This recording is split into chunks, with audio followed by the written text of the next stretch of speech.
You're about to lose it. That would be your last. You better know how to jump into character and figure out what's going on in them.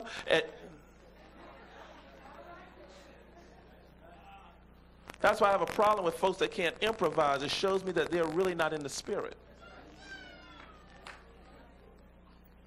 Because there are days where things will not go by the set formality.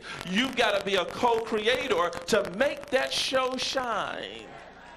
Sometimes you got to feel the energy of the very people you're ministering to. And says, I know we're supposed to go this way, but somehow I need to put a little bit more of this in there because it is working with my crowd.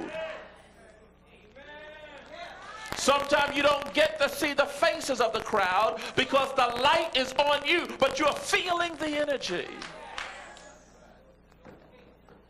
And see, the problem is that you've got a lot of actors and actresses that are operating in this realm without proper guidance, which they really need to come to a prophet and let them sit down and let them know what they're dealing with. But they're operating in this area without knowledge. This is a spiritual dimension. You've got to know how to feel. A matter of fact, you can become so much of the I am because that which is what you are. You are the one that can take a song that is dead, and because you sang it, you can breathe the life into it.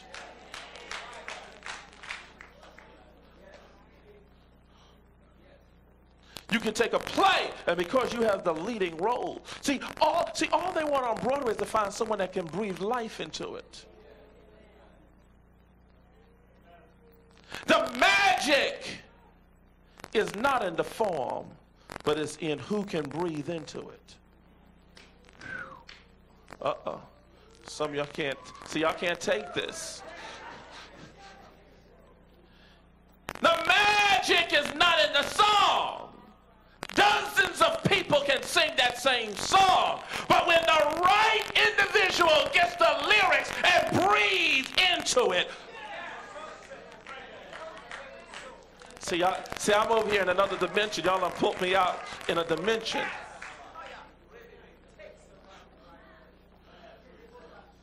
That's why when you begin to look at a man like our brother here, Brother Lionel, who took an instrument and he breathed into it and gave that instrument definition and a symbol, made it something in his generation, put the instrument in magazines, increased the value of that instrument because of what he breathed into it. Many people were touching it.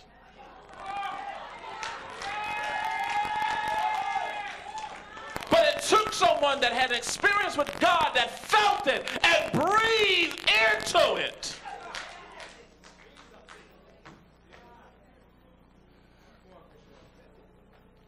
And see, there's something in this earth that God is calling you to breathe into. To breathe into. It could be a hairstyle. It could be an outfit. It could be a cookie. It could be a cake. It's waiting for you to breathe into it. Jesus. Woo!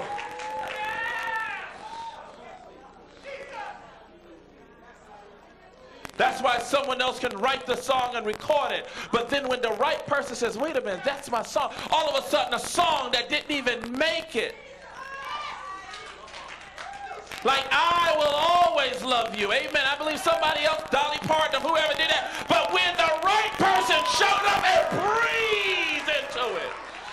See, y'all don't want to. Oh, my God.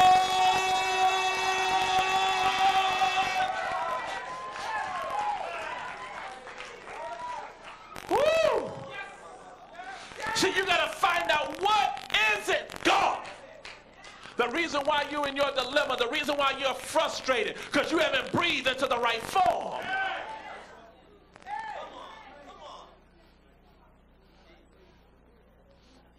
What are you called to breathe into?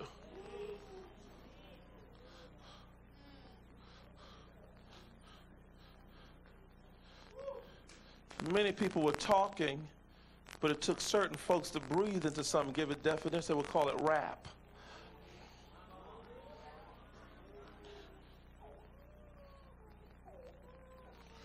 Many people were dancing. Dancing always was. But then it took the right individuals to breathe into it. There are many songs, amen, many even cultures that didn't even have, it had an existing, it had a form, but it was waiting for the right one, the I am, to come and breathe into it. See, when the right person, amen, breathed into reggae, then white folks grabbed it and loved it and wanted to be a part of their culture because the I am. See, Jesus. Oh my God. The world wanted it. Because I am is not limited just to a culture or community. I am is the world.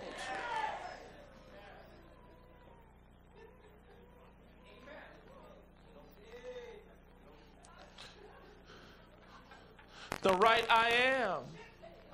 Breathe into a hairstyle, dreadlocks, and all of a sudden, you see all kind of cultures trying to dread their hair. You're missing your wealth because you don't know what to breathe into.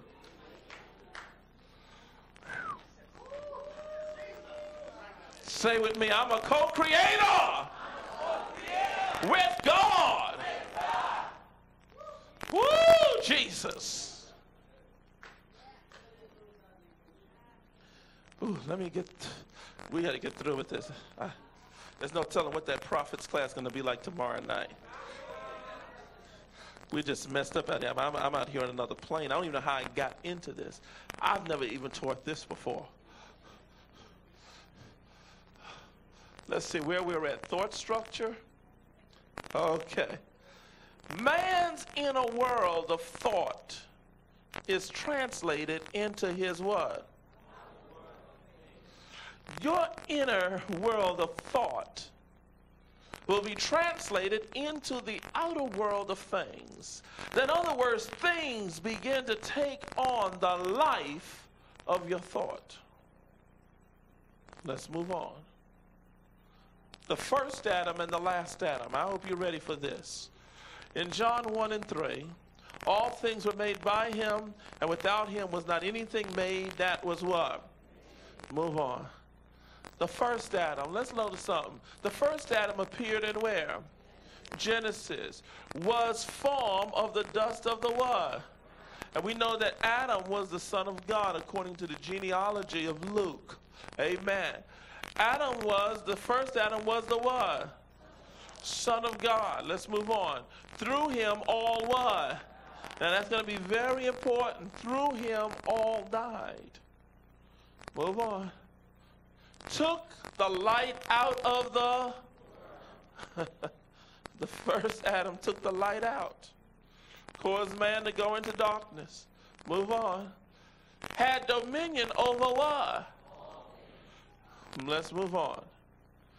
Now the last Adam, according to 1 Corinthians 15:45, and so it is written, the first man Adam was made a what? The last Adam was made a what? A quickening spirit, a life-giving spirit.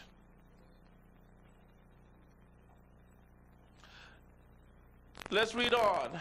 Read. Let's read that together. Come on.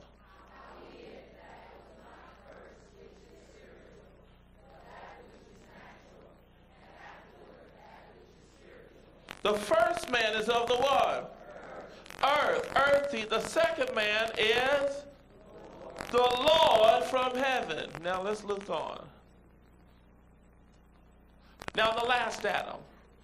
All things were made how? See, the first Adam, all things, he had dominion over all things, but this last Adam, all things were made through him. The world was made how?